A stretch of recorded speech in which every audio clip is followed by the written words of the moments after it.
Конкурс чытальнікаў «О, Беларусь, моя шыпшына». Прымаюць удзел навучэнцы першага класа Скарабагатаў Іван і Рогалева Эліна.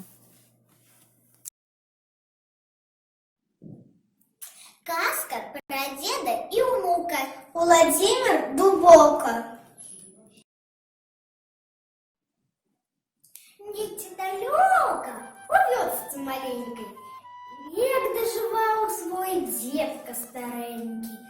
Старость не радость, сядь обедать, ежа льется с ложки у деда, а заливает 600 грусток, ёны затиркой, ёны капустой. С этой причины деда старуха есть и саджали каля порога. Там он и снедал, там и обедал, там он с внуком мел и беседы.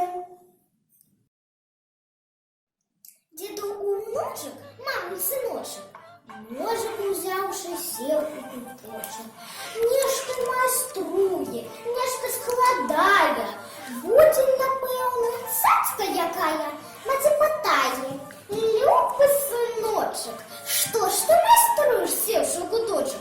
Що ж гэта будзе? Скрынечка быць? Будем, матуля, гэта карыцца. Як постараетесь с татом обоє, вас не прямую есть с собой. Каля корыца вас посаджаю, после затирки поналиваю. Тата на маму, мама на тату, глянули молчки, кто ж виноваты?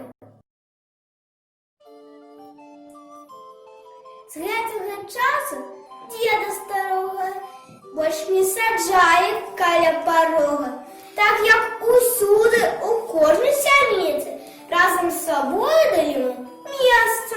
Катушка гэта вельмі старая, ходить по свете с краю до краю. Хто про яе і забудеться може,